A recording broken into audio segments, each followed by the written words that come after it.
इकाई 6 कृष्ण भक्ति काव्य धारा। प्रश्न नंबर 1, कृष्ण भक्ति काव्य क्या है? उत्तर, भक्ति आंदोलन के दौर में कृष्ण भक्ति काव्य का विकास अचानक होने वाली घटना नहीं थी। इस प्रक्रिया में काफ़ी समय लगा। विद्वानों के अनुसार ईसा की दूसरी शताब्दी में कृष्ण की उपासना की निशानियां जाहिर होने लगी थीं। गुप्त सम्राटों के युग तक आते आते कृष्ण को नारायण वासुदेव विष्णु के नाम से पूरे भारत में पहचान मिल चुकी थी। 5वीं और 6ठी शताब्दी में भक्ति आंदोलन का मुख्य केंद्र दक्षिण भारत रहा। श्री कृष्ण को ईश्वर के रूप में रखकर लिखी गई रचनाएं कृष्ण भक्ति रचनाएं हैं। प्रश्न नंबर 2, कृष्ण भक्ति काव्य के प्रमुख संप्रदायों के बारे में बताइए। उत्तर, वल्लभ संप्रदाय 15वीं-16वीं शताब्दी में वल्लभाचार्य द्वारा स्थापित किया गया था। यह संप्रदाय कृष्ण भक्ति पर आधारित माना गया है।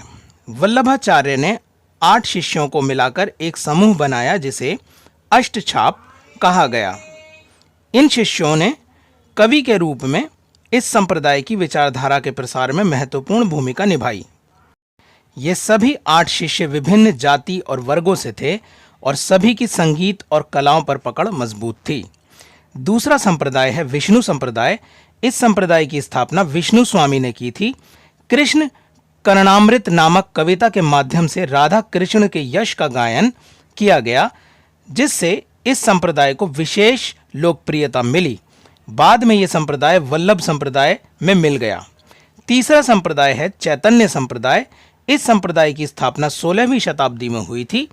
भगवत पुराण को आदर्श मानकर चैतन्य ने इस संप्रदाय की स्थापना की। जयदेव, चंडीदास और विद्यापति के कृष्ण विषयक पदों को गाकर इस संप्रदाय का प्रसार किया गया। यहाँ कृष्ण की भक्ति में राधा को विशेष स्थान दिया गया। चौथा संप्रदाय है राधा वल्लभ संप्रदाय। इस संप्रदाय की स्थापना 15वीं शताब्दी में हित हरिवंश ने वृंदावन में की। हित हरिवंश ने राधा सुधानिधि ग्रंथ की रचना की। इस संप्रदाय की विशेषता यह है कि इसमें कृष्ण प्रमुख नहीं है बल्कि राधा प्रमुख हैं। कृष्ण राधा पर आश्रित पुरुष की भूमिका में नजर आते हैं। प्रश्न नंबर 3, हिंदी साहित्य में कृष्ण भक्ति काव्य परंपरा के विकास की चर्चा कीजिए। उत्तर, कृष्ण भक्ति काव्य परंपरा का उदय 12वीं शताब्दी में माना जाता है। कवि जयदेव ने अपनी रचना गीत गोविंद के माध्यम से इस परंपरा को प्रेरणा दी। राधा कृष्ण संबंधी यह पहली रचना थी। विद्वानों का मानना है कि कवि को उस समय इस रचना की प्रेरणा लोकगीतों और लोक कथाओं से मिली होगी। इसके बाद आने वाले कवियों ने इस परंपरा के विकास में अहम भूमिका निभाई,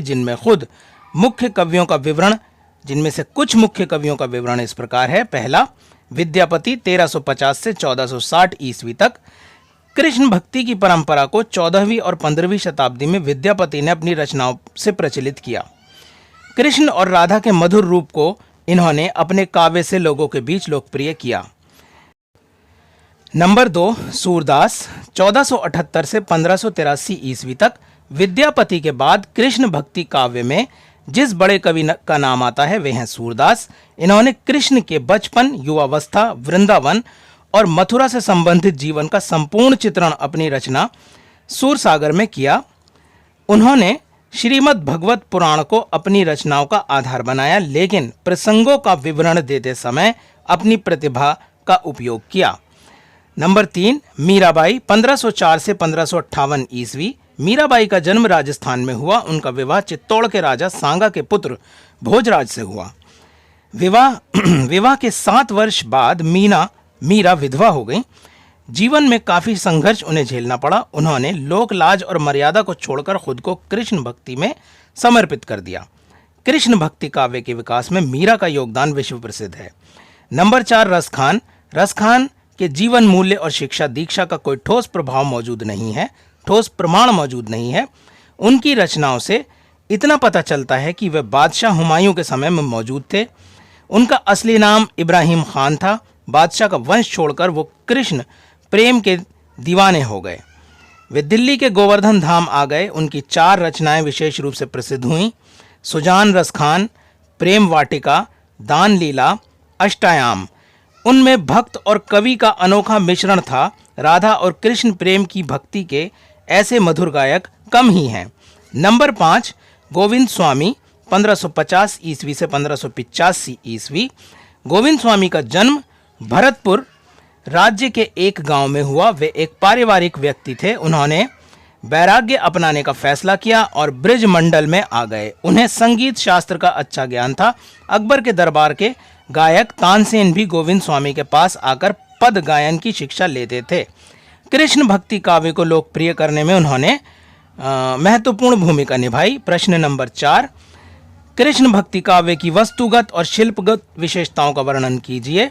उत्तर, वस्तुगत विशेषताएं। पहला, ब्रह्म के सगुण रूप को मान्यता दी गई। दूसरा, विष्णु को के अनेक अवतारों में राम और कृष्ण के अवतार को विशेष महत्व दिया गया। तीसरा, मायावाद का खंडन किया गया।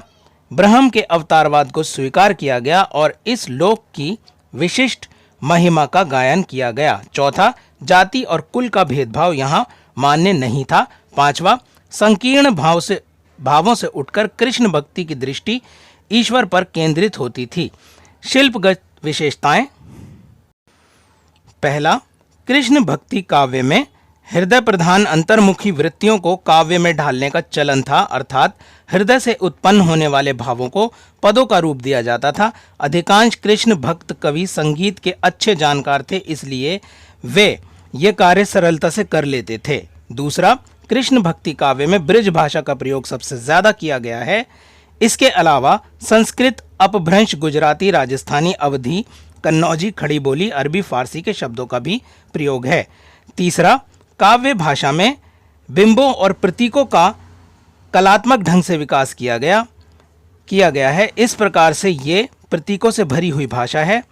नाम प्रतीक, स्थान प्रतीक, धार्मिक सांस्कृतिक प्रतीक, उत्सव पूजा से संबंधित प्रतीक इस काव्य में भारी मात्रा में पाए जाते हैं।